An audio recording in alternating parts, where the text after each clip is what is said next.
जय आदिवासी। थोड़ा पीछे जो भाई हैं थोड़ा आगे आके बैठ जाएं, थोड़ा अच्छा होगा। जी सिटी हॉल है, जल्दी આવી જાજો। આખો દાડો કેવડાવણું ને પડે। साथियों,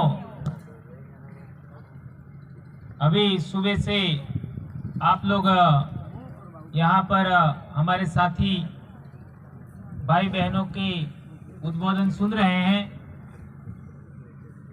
कुछ बातें आप लोगों को नहीं लगी होगी और कुछ बातें पहले भी आप लोगों ने सुनी होगी। हम लोग बार बार कुछ बातें आपके बीच में बता रहे हैं, समझाने का कोशिश करते हैं और समाज में जागरूकता ला रहे हैं, प्रयास कर रहे हैं। इस इलाके में पहले भी कार्यक्रम हुए, लेकिन संभवतः पहली बार आधी जनसंख्या हमारी यहाँ की आज महिलाओं की है। यह अपने आप में बड़ी बात है। महिलाएं ज्यादा हैं। दोस्तों, समाज में जागृति लाने के लिए, परिवर्तन लाने के लिए हमारे परिवार का सबसे पहले अध्ययन करने की जरूरत है। समाज में परिवर्तन लाना है, लेकिन सबसे पहले अपने खुद के परिवार का अध्ययन करने की जरूरत है। यदि हम अध्ययन करते हैं, घर पे रहती है और बच्चे हैं स्कूल आते हैं, ये हो रहा है। सही। अपनी बोली में ही बोले, ऐसा भाई कह रहे हैं। तो अपने ऐसे पिताजी हैं या भाई है, वो बाहर मजदूरी के लिए जाता है, माँ घर पे रहती है और बच्चे स्कूल आते हैं। इन तीन बात का भी आप अध्ययन करते हो, तमे एनी जानकारी लियो, तो एक मोटी भारी समस्या है हमारा हमें, जो हमें नाना था तारी नीति, कोई ज्यादा पुरानी बात नहीं है। हमें पढ़ता था तारी बात नीति आज है। हमें नाना था तारे, हमारे परिवार में दादा भी हाथी रहता था,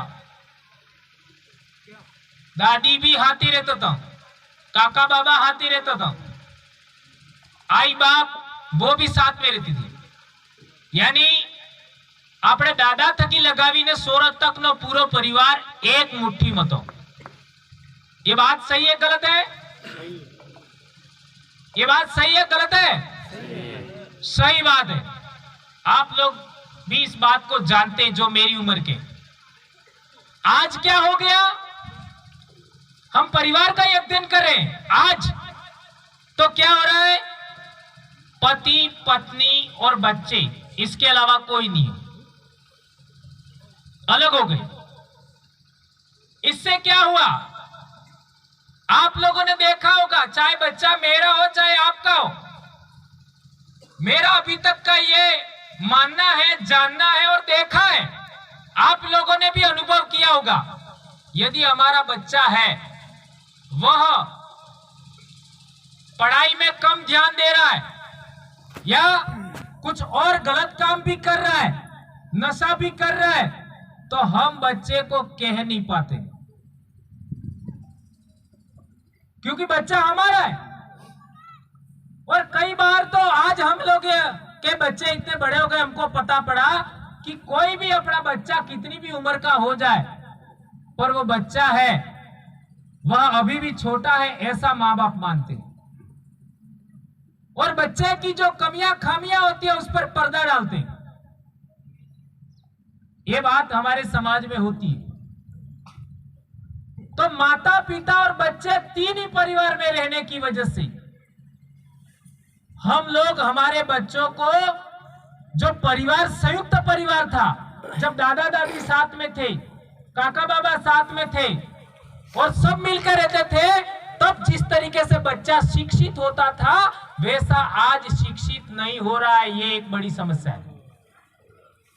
ये आप लोग नोटिस करिए और इसका अध्ययन करिए। एक बड़ी समस्या ये, जब हम छोटे थे तब हम कोई भी गलती करते थे तो हमारे काका बाबा हमको रोकते थे, दादा दादी रोकते थे, यहां तक कि गांव का जो कोई भी बड़ा आदमी होगा, चाहे गमेती होगा, चाहे कोई भी होगा, कोटवाल होगा, मेट होगा, वो भी रोकता था।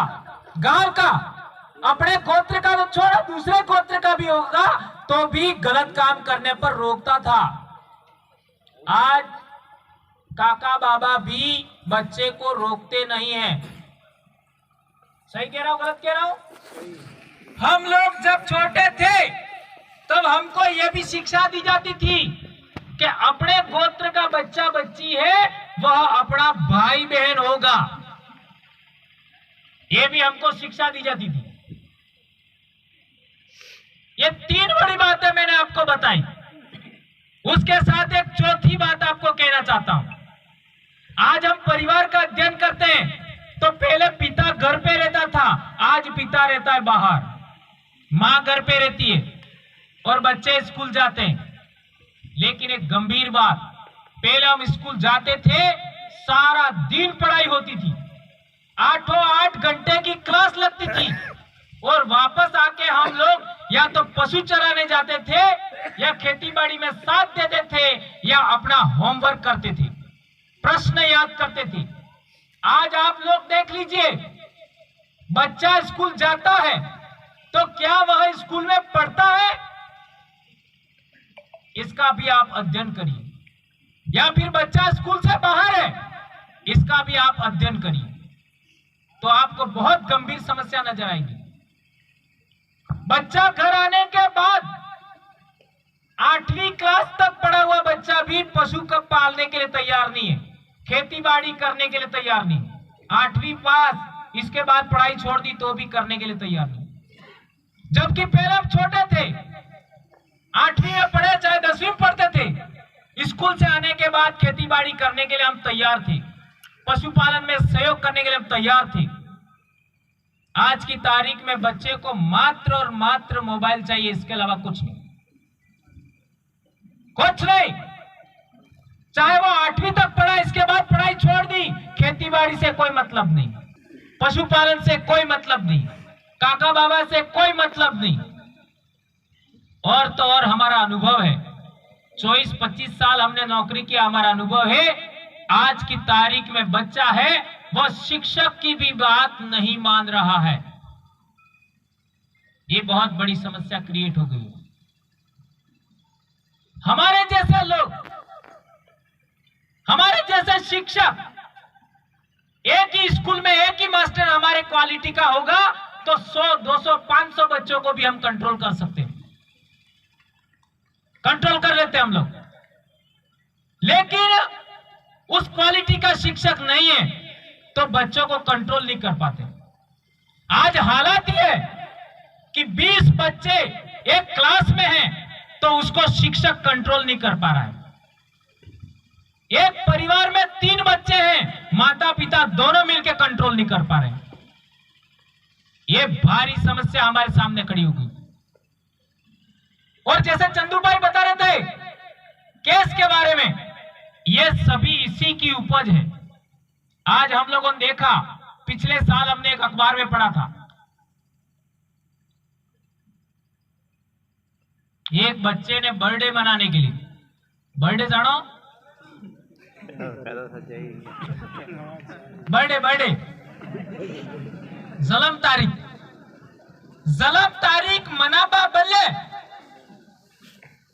पैसा मांग दिया सोरे मां से, और मां नहीं दे पाई तो मां को पीट दिया। ये हम छोटे थे तब क्या हम हमारे मां बाप के सामने हाथ उठाते थे? नहीं उठाते थे। ये क्यों हुआ, इसका अध्ययन करिए। हजारों साल से हमने कभी भी हमारे मां बाप को अंगुली नहीं अड़ाई, हाथ नहीं उठाया हमने। आज ये क्यों हो रहा है?